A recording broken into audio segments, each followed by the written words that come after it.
गौड़ी महला नावा प्राणी को हर जस मन नहीं आवे। मर्ज कहते भी बंदे नूं रब दी जिहड़ी गल है ना, रब दी तारीफ है जो वो मन दे विच नहीं आउंदी, उहदा चेता भी नहीं आउंदा मन दे विच। ते वाकिया गल सच्ची है। भाई गुरदास साहब कहते ने, जैसे मन लागत है लेखक को लेखै बिखै हर जस लिखत ना तैसे ठहरावई। जिद्दां लिखदियां लिखदियां लिखारी दा मन नहीं ना अकदा, इदां जे किते सानू हरी दा जस लिखना पै जावे तो हत्थ थक जाते हैं भी होर किन्ना क लिखांगे। तो मैं फिर उहदी गल करांगे। आपां सारे इन्हां आदतां दे विच जीण वाले हाँ। थोड़ा जिहा अगला जमाना चल गया ना, टाइप करदे भावें सारा दिन हत्थ ना थके साडा, सारा जो मर्जी टाइप करवा लो, लगातार कंप्यूटर के उत्ते, लगातार लैपटॉप के उत्ते, लगातार तुसीं वेखो फोन के कीबोर्ड के उत्ते किन्ना कुछ टाइप कर देंदे असीं। तो जे भला किते सानू कोई कह दे भी आ बैठे जे ते आ जपजी साहब लिख दो, अपने लिए लिख लो। बैठे जे वेले जे मोबाइल के उत्ते टाइप ही करना सीख लो, जपजी साहब लिखना ही है, होर की करना है। पर वेख्यो मन की कहेगा, छड़ परां किहड़े काम च पै गया। उन्होंने भाई गुरदास साहब कहते हैं, जैसे मन लागत है लेखक को लिखै बिखै। इस करके ये भी साडी गल चलती पई सी कि जिद्दां गुरु ग्रंथ साहब महाराज का हुक्म लिखिया हुंदा ना, मर्द कहते हर जस लिखै बेअंत सो है से हत्था। जिहड़े रब की उस्तत नूं लिखदे ने ना, वो सोहणे लगदे ने हत्थ। घर दे विच कापी लगाओ माड़ी मोटी जिद्दां दी भी होवे, पैंसिल लैके रखो नाल, पैन नहीं पैंसिल लैके रखो, लिखो भी गुरबाणी लिखनी है, चाहे एक शब्द ही बस लिखना है रोज़ का। उहदे नाल की होवेगा, किते गुरमुखी की प्रैक्टिस हो जाएगी, पंजाबी लिखनी आ जाएगी। दूसरे नंबर दे उत्ते गुरबाणी लिखोगे तो मर्द कहते वो हत्थ सोहणे ने जिहड़े बाणी लिखते हैं, होर भी तो कितना कुछ लिखते हैं। इस करके वो ये होना चाहिए है। चलो एक नुकता आ गया। पर मर्द कहते जैसे मन लागत है लेखक को लिखै बिखै हर जस लिखत ना तैसे ठहरावई। जैसे मन बनज बिहार के बिथार बिखै शब्द सुरत अवगाहन ना भावई। जिद्दां मन वणज वपार करदियां अटैंशन रखदा ना भी कुछ गलत ना हो जाए, शब्द का ध्यान इदां नहीं रखिया जाता। और ये नहीं मैं तुहानूं कह रहा हाँ, ये सारिਆਂ दे नाल ही हुंदा है। बहुत विरले ने जिहड़े किते पार हो गए। इत्थे तुहाडा आउण दा जिथों तक मैनूं लगदा है ये मतलब नहीं होना चाहिए, माफ़ करियो इहनूं दूसरे पासे तो, क्योंकि मेरी सोच अपनी है, तुहाडी इहदे तो थोड़ी जी डिफर हो सकती है। तुहाडे आउण दा मतलब ये नहीं है भी जो असीं 8 तो लैके 9 बजे तक बोलते हैं उन्होंने सारे याद करना है। तुहाडा ये मतलब नहीं है। तुहाडा मतलब सिर्फ इन्ना क है भी उहदे विचों एक अद्धी गल कोई इदां दी आ गई जिहड़ी जिंदगी दे विच नाले आ गई तो बस लागू हो गई। तुहाडी यही साधना है, तुहाडा पाठ ही तुहाडी साधना है, तुहाडा पाठ ही तुहाडी समाधि है। चलो वो किद्दां बनदा है वो असीं विचारांगे किते। मर्द कहंदे ने जिद्दां वपार करदिआं वेखो सानूं भुलेखे नहीं लगदे, सानूं गलतियां नहीं होंदियां, भी ध्यान हुंदा भी किते गलत ना हो जाए ना। शब्द सुरत अवगाहन जैसे मन लागत है लेखक को लेखै बिखै हर जस लिखत ना तैसे ठहरावई। जैसे मन बनज बिहार के बिथार बिखै शब्द सुरत अवगाहन ना भावई। जैसे मन कनक ओ कामनी स्नेह बिखै साध संग नेह तैसे पालना लगावई। जिद्दां गहणिਆਂ ਦੇ ਵਿੱਚ ਧਿਆਨ ਲੱਗ ਜਾਂਦਾ ਹੈ, जिद्दां इस्त्री ਦੇ ਵਿੱਚ ਧਿਆਨ ਲੱਗ ਜਾਂਦਾ ਹੈ। भाई गुरदास साहब कहते ने साध संग नेह उदां दा ध्यान संगत दे विच लाउणा ते बड़ा औखा जिहा लगदा है, वो ज़्यादा औखा लगदा है। साध संग नेह तैसे पालना लगावे। माया बंद अंध बिखै आवद बिहाए जाए। गुर उपदेशहीन पाछै पछतावे। गुरु के उपदेश तो हीना बंदा फिर पछताउंदा ते है, पर की करे बंदे दा जी नहीं करदा। महाराज बख्श लवे इनू दूसरे पासे तो ना समझना। जपजी साहब तां ही करांगे जे जपजी साहब करन नूं जी करेगा। ते तुसीं गुरुद्वारे तां ही आवोगे जे तुहाडा गुरुद्वारे आउण नूं जी करेगा। ते जदों जी ही नहीं करदा ते फिर गुरुद्वारा किद्दां आ सकदे हां। फिर गुरुद्वारे तुसीं वेख लो, आपां अपने बच्चों नूं कहंदे आ ना भी जा गुरुद्वारे जाया कर, किन्ने क आउंदे ने? फिर कौन आउंदा है? जी करे ते आउण। महाराज उहनूं कहंदे ने। सतगुरु ने फिर पुछया भी जी करदा किनूं है? सतगुरु ने वह भी जवाब दे दिता है, प्राणी को हर जस मन नहीं आवे अहनिस मगन रह माया में। सारा दिन ते महाराज कहंदे दिन रात माया दियां गल्लां। माया दा मतलब इकल्ला पैसा नहीं, सारा दिन वो गल्लां करनियां जिहदे नाल रब भुल्लिया रवे। कहो कैसे गुण गावे, तो समझ लो फिर गुरु साहब कहंदे फिर किद्दां गुण गा लवेगा रब दे।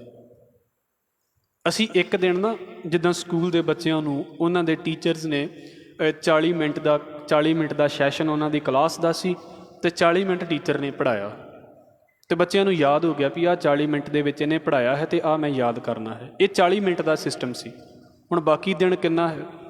ਬਾਕੀ ਉਹਦੇ ਕੋਲ ਲਗਭਗ 23 ਘੰਟੇ ਅਤੇ 20 ਮਿੰਟ ਉਹਦੇ ਕੋਲ ਬਾਕੀ ਪਏ ਨੇ ਸਾਰੇ ਦਿਨ ਦੇ ਵਿੱਚ। ਯਾਦ ਕਰਨ ਲਈ ਸਿਰਫ ਉਹਦੇ ਕੋਲ 40 ਮਿੰਟ ਨੇ। ਅਤੇ ਹੁਣ ਜੇ ਪਿਛਲੇ 23 ਘੰਟਿਆਂ ਦੇ ਵਿੱਚੋਂ ਚਲੋ ਮੰਨ ਲਓ 8 ਘੰਟੇ ਸੌਂ ਗਿਆ, 2-3 ਘੰਟੇ ਉਹਨੇ ਗੱਲਾਂ ਬਾਤਾਂ ਵੀ ਕਰ ਲਈਆਂ, ਫਿਰ ਵੀ ਜਿਹੜੇ ਪਿੱਛੇ ਉਹਦੇ ਕੋਲ 10-12 ਘੰਟੇ ਘੱਟੋ ਘੱਟ ਬਚਦੇ ਨੇ। ਅਤੇ ਜੇ ਉਹਨਾਂ 10-12 ਘੰਟਿਆਂ ਦੇ ਵਿੱਚ ਜਿਹੜਾ ਉਹਨੇ ਯਾਦ ਕੀਤਾ ਸੀ 40 ਮਿੰਟਾਂ ਦੇ ਵਿੱਚ, ਜੇ ਉਹ 12 ਘੰਟਿਆਂ ਦੇ ਵਿੱਚ ਭੁੱਲ ਜਾਂਦਾ ਹੈ, ਤਾਂ ਤੁਸੀਂ ਇਹ ਸੋਚੋ ਵੀ 40 ਮਿੰਟਾਂ ਦਾ ਅਸਰ ਜ਼ਿਆਦਾ ਰਹੇਗਾ ਬੰਦੇ ਦੇ ਉੱਤੇ ਕਿ 12 ਘੰਟਿਆਂ ਦਾ ਅਸਰ ਜ਼ਿਆਦਾ ਰਹਿੰਦਾ ਹੈ ਬੰਦੇ ਦੇ ਉੱਤੇ। ਸੁਭਾਵਿਕ ਜੀ ਗੱਲ ਹੈ। ਆਪ ਜੀ ਵੀ ਖੁਦ ਇਹ ਨਹੀਂ ਕਿ ਫਿਰ ਉਹੀ ਗੱਲ ਮਾफ़ੀ ਮੰਗ ਕੇ ਮੈਂ ਕਹਿ ਰਿਹਾ ਹਾਂ, ਸਾਡਾ ਗੁਰਦੁਆਰਾ ਕਿੰਨੇ ਟਾਈਮ ਦਾ ਹੈ? ਆਪ ਜੀ ਦੇ ਵਿੱਚੋਂ ਕੋਈ 2 ਘੰਟੇ ਵਾਲੇ, ਕੋਈ 3 ਘੰਟੇ ਵਾਲੇ, ਕੋਈ ਸਵੇਰ ਆਉਣ ਵਾਲੇ, ਸ਼ਾਮਾਂ ਨੂੰ ਵੀ ਆਉਣ ਵਾਲੇ, ਦੋਵੇਂ ਟਾਈਮ ਦੇ ਉੱਤੇ ਹਾਜ਼ਰੀਆਂ ਭਰਨ ਵਾਲੇ। ਮੈਂ ਇਹ ਨਹੀਂ ਕਹਿੰਦਾ ਮਾਲਕ ਨੇ ਤੁਹਾਨੂੰ ਸਮਾਂ ਦਿੱਤਾ ਹੈ, ਮੈਂ ਕੌਣ ਆ ਕਿਸੇ ਨੂੰ ਕਹਿਣ ਵਾਲਾ ਵੀ ਘੱਟ ਆਉਂਦੇ ਜੇ ਵੱਧ ਆਉਂਦੇ ਜੇ ਮੇਰੇ ਨਾਲੋਂ ਤਾਂ ਚੰਗੇ ਜੇ। ਸਾਡੇ ਨਾਲੋਂ ਤੁਸੀਂ ਹਰ ਵੇਲੇ ਹੀ ਚੰਗੇ ਜੇ। ਸਾਡੇ ਨਾਲੋਂ ਤੁਸੀਂ 2 ਮਿੰਟ ਵੀ ਵੱਧ ਆਉਂਦੇ ਜੇ, 2 ਮਿੰਟ ਵੀ ਆਉਂਦੇ ਜੇ ਸਾਡੇ ਨਾਲੋਂ ਤਾਂ ਵੀ ਚੰਗੇ ਜੇ, ਬਹੁਤ ਉੱਚੇ ਜੇ ਸਾਡੇ ਨਾਲੋਂ, ਕਿਉਂਕਿ ਤੁਸੀਂ ਕਿਸੇ ਲਾਲਚ ਦੇ ਵਿੱਚ ਨਹੀਂ ਆਉਂਦੇ। ਅਤੇ ਪਰ ਮੈਂ ਇਹ ਕਹਿ ਦੇਵਾਂ, ਮਹਾਰਾਜ ਕਹਿੰਦੇ ਨੇ ਜਦੋਂ 2 ਘੰਟੇ ਗੁਰਦੁਆਰੇ ਵਿੱਚ ਰੱਬ ਨੂੰ ਯਾਦ ਕਰਨ ਦੀ ਗੱਲ ਹੋਵੇ ਅਤੇ 20 ਘੰਟੇ ਰੱਬ ਨੂੰ ਭੁੱਲਣ ਦੀ ਗੱਲ ਹੋਵੇ, ਤਾਂ ਸਾਨੂੰ 2 ਘੰਟੇ ਪਤਾ ਕਿੰਨਾ ਕੁ ਫਾਇਦਾ ਦੇਣਗੇ। ਸਾਨੂੰ ਇਹ ਚੇਤੇ ਕਰਾਉਂਦੇ ਰਹਿਣਗੇ ਵੀ ਗੁਰਦੁਆਰੇ ਜਾਣਾ ਹੈ, ਗੁਰਦੁਆਰੇ ਜਾਣਾ ਹੈ। ਅਤੇ ਜਿਨ੍ਹਾਂ ਦੇ ਕੋਲ ਇਹ 2 ਘੰਟੇ ਵੀ ਨਹੀਂ ਨਾ ਹੈਗੇ, ਉਹਨਾਂ ਨੂੰ ਤੁਸੀਂ ਕਹਿ ਕੇ ਵੇਖ ਲਓ ਵੀ ਆ ਗੁਰਦੁਆਰੇ, ਮਜ਼ਾਲ ਹੈ ਕਿਤੇ ਆ ਵੀ ਜਾਵੇਗਾ, ਅਤੇ ਉਹ ਆ ਵੀ ਨਹੀਂ ਸਕਦਾ। ਗੁਰੂ ਦੇ ਕੋਲੋਂ ਇਸ ਗੱਲ ਦੀ ਸਾਨੂੰ ਇਹ ਨਾ ਸੋਚਿਓ ਵੀ ਅਸੀਂ ਆਉਂਦੇ ਹਾਂ ਅਤੇ ਸਾਡਾ ਕੁਝ ਬਣਦਾ ਹੀ ਨਹੀਂ। ਇਹੋ ਹੀ ਤਾਂ ਬਣਦਾ ਹੈ ਵੀ ਸਾਡਾ ਗਾਂਹ ਵੀ ਆਉਣ ਨੂੰ ਜੀਅ ਕਰ ਪੈਂਦਾ ਹੈ, ਨਹੀਂ ਤਾਂ ਸਾਡਾ ਜੀਅ ਨਾ ਕਰੇ। ਜਿਨ੍ਹਾਂ ਦਾ ਨਹੀਂ ਜੀਅ ਕਰਦਾ ਉਹਨਾਂ ਨੂੰ ਪੁੱਛ ਕੇ ਵੇਖ ਲਓ ਵੀ ਕਿਉਂ ਨਹੀਂ ਜੀਅ ਕਰਦਾ। ਉਹ ਇਹੋ ਕਹਿਣਗੇ ਵੀ ਕੀ ਕਰਨਾ ਜਾ ਕੇ।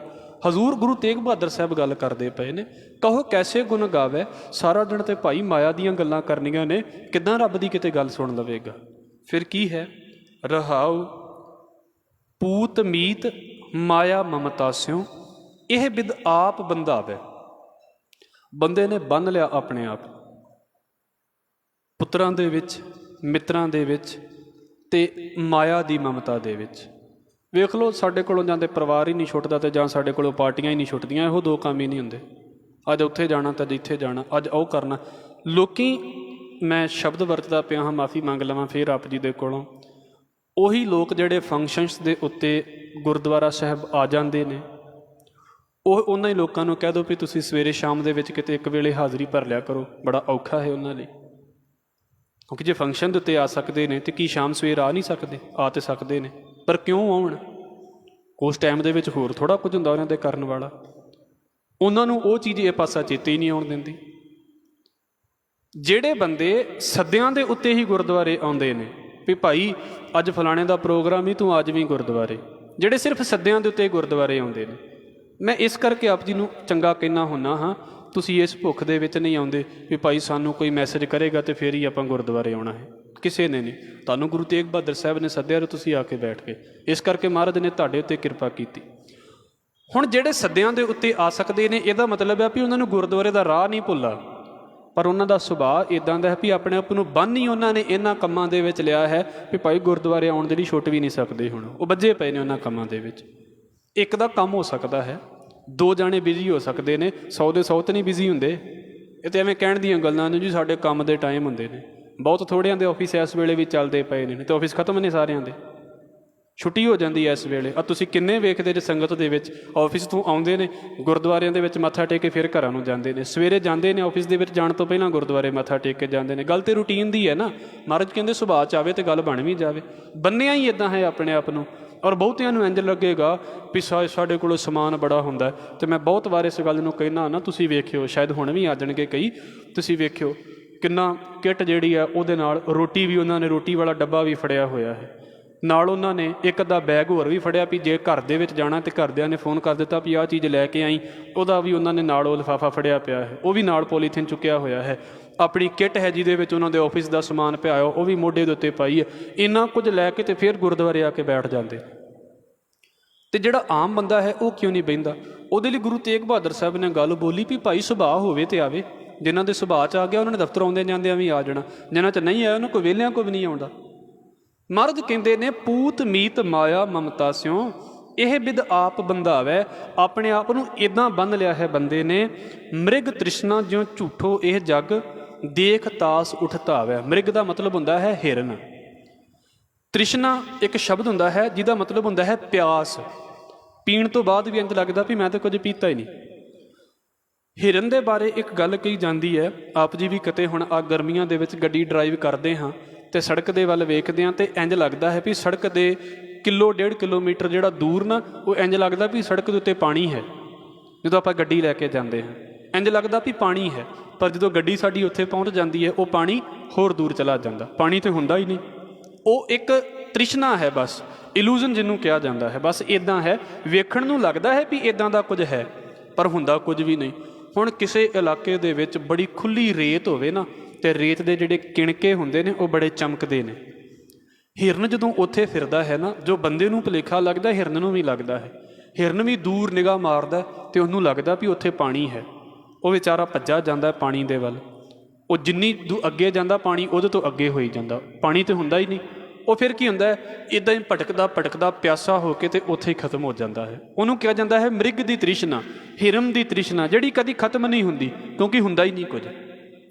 ਸਤਿਗੁਰੂ ਕਹਿੰਦੇ ਬੰਦੇ ਨੇ ਇੱਦਾਂ ਭੁੱਖ ਆਪਣੀ ਵਧਾ ਲਈ ਹੈ, ਜਿਹੜੀਆਂ ਚੀਜ਼ਾਂ ਦੀ ਇਹਨੂੰ ਲੋੜ ਹੈ ਉਹ ਤੇ ਲੈ ਲੈਂਦਾ ਹੈ, ਪਰ ਜਿਹੜੀਆਂ ਚੀਜ਼ਾਂ ਦੀ ਲੋੜ ਪੂਰੀ ਹੋ ਜਾਂਦੀ ਹੈ ਇਹਨੂੰ ਫਿਰ ਵੀ ਇੰਝ ਲੱਗਦਾ ਵੀ ਨਹੀਂ ਮੈਂ ਤੇ ਭੁੱਖਾ ਹੀ ਹਾਂ, ਅਜੇ ਮੈਨੂੰ ਤਾਂ ਕੁਝ ਮਿਲਿਆ ਹੀ ਨਹੀਂ ਜ਼ਿੰਦਗੀ ਦੇ ਵਿੱਚ। ਨਾਸਾ ਬੂਰ ਹੋਵੇ ਫਿਰ ਮੰਗੈ ਨਾਰਦ ਕਰੇ ਖੁਆਰੀ, ਇਹਦਾ ਮਨ ਹੀ ਇਹਨੂੰ ਖੁਆਰ ਕਰਦਾ ਹੈ। ਮ੍ਰਿਗ ਤ੍ਰਿਸ਼ਨਾ ਜਿਉ ਝੂਠੋ ਇਹ ਜੱਗ, ਹਿਰਨ ਦੀ ਤ੍ਰਿਸ਼ਨਾ ਦੇ ਵਾਂਗ ਸੰਸਾਰ।